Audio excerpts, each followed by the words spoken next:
हमारी कंट्री में बहुत से ऐसे क्रिएटर्स हैं जो यूट्यूब पर सक्सेस पाना चाहते हैं, बट ऐसा होता नहीं। मैं पर्सनली बहुत से ऐसे क्रिएटर्स को जानता हूँ जो 4 से 5 साल से यूट्यूब पर कंसिस्टेंसी से काम कर रहे हैं, but no views, no subscribers, then earning की तो बात ही दूर की है। अगर आप भी इन्हीं जैसे हो, एक लंबे अरसे से यूट्यूब पर स्ट्रगल कर रहे हो, फुल कंसिस्टेंट होके हाई क्वालिटी कंटेंट अपलोड कर रहे हो, लेकिन फिर भी नो रिजल्ट्स, और अब जब रिजल्ट्स नहीं मिलेंगे तो आप उम्मीद छोड़ दोगे और ये सोचोगे कि शायद YouTube मेरे लिए नहीं है और YouTube को क्विट करने का सोचोगे। यही है YouTube की सबसे बड़ी डार्क रियलिटी। आज ये वीडियो आपके पास आई है तो हो सकता है कि इसके पीछे कोई स्पेशल रीजन हो, और ये भी पॉसिबल है कि नेक्स्ट फ्यू मिनट्स आपको आपकी YouTube जर्नी के लिए एक नया जज्बा दें और आपकी सक्सेस के रास्ते को पहले से भी ज्यादा आसान बना दे। अब जरा गौर से सुनो। अगर आप एक रियल क्रिएटर हो तो काफी अरसा स्ट्रगल करने के बाद जब आपको कोई इतने खास रिजल्ट्स नहीं मिलेंगे, पॉसिबल है कि आपकी फैमिली, आपके फ्रेंड्स आप पर हंसने भी लगे। अब इन लोगों की ये बातें बर्दाश्त करते हुए फुल कंसिस्टेंसी से आप अपने काम को जारी रखते हो तो एक टाइम के बाद आपको अपने इस काम में खुशी मिलने लगेगी। फिर आप अकेले रहने लगोगे और अपने काम पर ही फोकस करोगे, क्योंकि आप जो कर रहे हो उसको कोई सेकंड या थर्ड पर्सन कैलकुलेट नहीं कर सकता। अगर आपको अपने काम पे भरोसा है तो यकीनन आफ्टर अ टाइम पीरियड आप जरूर कामयाब होगे। एज एन एग्जाम्पल, आप सच में एक रियल क्रिएटर हो। लेट्स से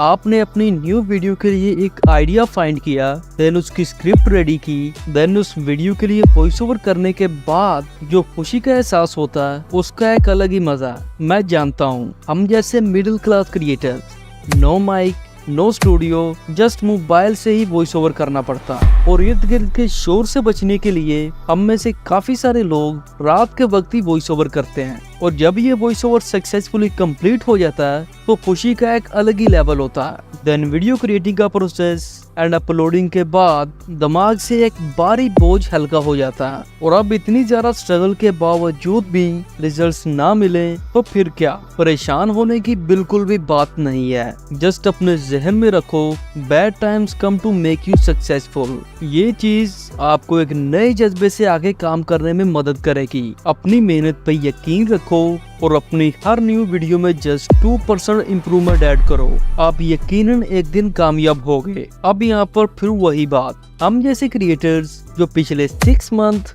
1 ईयर, 2 ईयर या 4 ईयर से YouTube पर फुल कंसिस्टेंसी से काम कर रहे हैं, जबकि हमें सक्सेस के बारे में भी कुछ क्लियर नहीं है। And after a long period जब रिजल्ट्स नहीं मिलते तो हम YouTube को क्विट करने का सोचते हैं, और ये सोचते हैं कि YouTube शायद लक है, बट ऐसा नहीं है। यही है YouTube की डार्क साइड, क्योंकि ये कामयाबी का रास्ता है, और कामयाबी के रास्ते कभी भी आसान नहीं होते। अब अपने ज़हन पे जोर डालो, आपने जब YouTube स्टार्ट किया उस दिन से लेकर आज तक अगर आपको लगता है कि मेरे स्किल्स में काफी ज्यादा इम्प्रूवमेंट हुई है तो मान लो आपकी सक्सेस बहुत नजदीक है। अब यहाँ पर यह भी पॉसिबल है कि आप में से कुछ लोग मेरे खुद के चैनल को विजिट करके मुझ पर ही हंसने लगे कि तेरे खुद के चैनल के क्या हालात हैं और तू हमें ज्ञान बांट रहा है। अब मैं आपको अपनी खुद की YouTube जर्नी बताता हूँ। एट दिस टाइम मुझे YouTube पे अराउंड 4 ईयर से ज्यादा टाइम हो चुका है, और अगर मैं आपको सच बताऊं तो इस 4 साल के अरसे में मैंने जो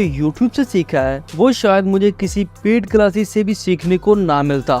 मैंने ये सारी बातें अपनी YouTube जर्नी में अप्लाई की हैं और मुझे इससे काफी अच्छे रिजल्ट्स भी मिले हैं। वापस पॉइंट पे आते हैं। अब YouTube पर इतना ज्यादा टाइम स्पेंड करने के बाद जब आप क्विट करने का सोचते हो तो आपके ज़हन में ये बात आती है, अगर YouTube नहीं तो और क्या करें। आप लोग जिस मकाम पर पहुंच चुके हो अब यहाँ पर वापसी का कोई रास्ता नहीं है। अब इतने साल जो मेहनत कर ही ली है तो कुछ टाइम और जस्ट अपनी हर न्यू वीडियो में 2% इम्प्रूवमेंट ऐड करें एंड देन खुद ही जज करें कि आपकी न्यू वीडियोस कितनी ज्यादा बेस्ट हैं। जस्ट अपने काम पे फोकस करें, उम्मीद ना छोड़ें, फ्यूचर आपका है और आप यकीनन कामयाब होंगे। At the end best of luck for your YouTube journey.